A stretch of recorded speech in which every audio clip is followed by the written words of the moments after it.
You need three types of courage in your life. But first, maybe we should define what does not constitute courage. Defiance is not courage. Recklessness is not courage. In your face is not courage. Fearlessness is not courage.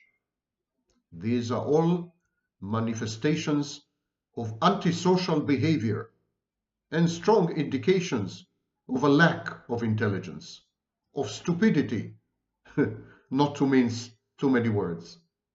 This kind of behaviors would lead you to an outcome which is far from favorable.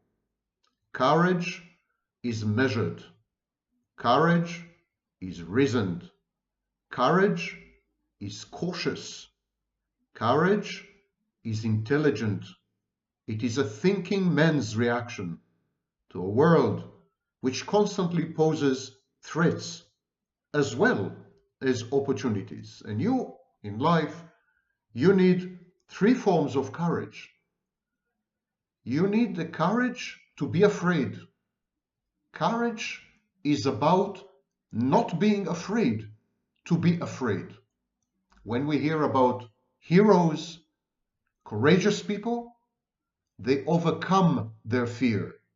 They acknowledge their fear. They embrace their fear. They confront it.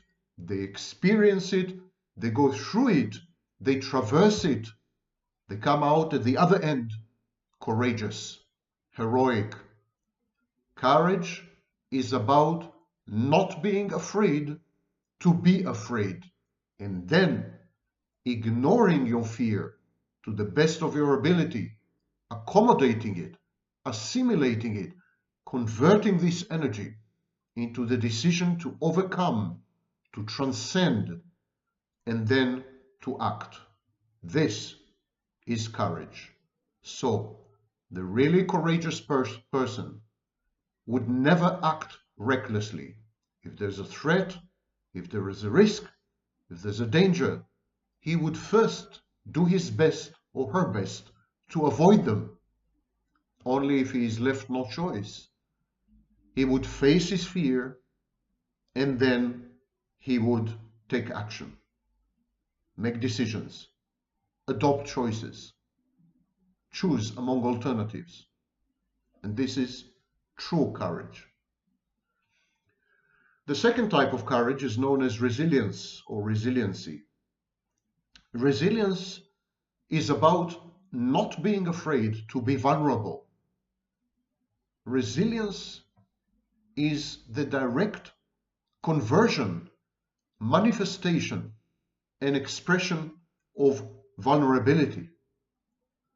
When you acknowledge your shortcomings, your failures, your defeats, your frailties, the chinks in your armor, when you accept your limitations, you become self-aware, you're grounded in reality, and then you can share, expose, demonstrate your vulnerabilities to trusted people, of course, because you're resilient to anything they may say or do. To be vulnerable is to be truly strong and truly courageous. This is why we are vulnerable in love. To some extent, we are vulnerable in sex. We are vulnerable in therapy. We are vulnerable among friends and family. As you can see, vulnerability characterizes intimacy. Vulnerability characterizes home. It's a domestic reaction, a domestic element. Resilience, therefore, is the ability to feel at home where your vulnerabilities cannot or will not be translated into threats, where your vulnerabilities will not lead you deep into hostile territory. Resilience, exactly like courage, is reasoned, measured, takes into account trust, threats, risks. It avoids Resilience avoids recklessness. You're beginning to see that courage has to do with intelligence.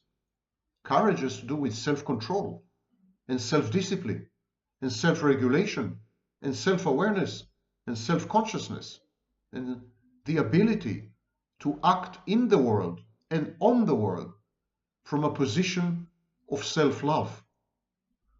Being your own best friend is the most courageous act you could ever adopt. Which leads me to the last type of courage, strength. Strength is about not being afraid to seek help. Let me summarize. Courage is about not being afraid to be afraid. Resilience is about not being afraid to be vulnerable. And strength is the outcome of courage and resilience. When you are not afraid to be afraid, and when you acknowledge your vulnerabilities, you realize that you need help. We all need help, all the time. And we all get help, most of the time. Strength is about not being afraid to admit that you require help, that you depend on it, succor, support, a holding, containing, accepting and caring environment, people who love you. You need help, but to seek help, you must overcome your grandiosity, your arrogance, your hubris, your misperception of yourself as capable or self-sufficient or self-containing.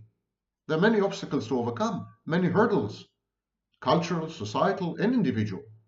It takes strength. Strength is when you admit, I need assistance. I can't do it on my own. I'm vulnerable and I'm afraid, and I need someone to hold my hand and guide me to where I would feel safe and secure and stable and regulated again. These are the three forms of courage you need in life. The courage to be afraid, the courage to be vulnerable, and the ultimate form of courage, to seek other people's help. For what does it mean to be human if not to be integrated with other people in networks? To be human is to be relational. To be human is to act interpersonally. You can't be human all on your own, atomized, isolated, cast away on an island of your own making. To be yourself, you need others.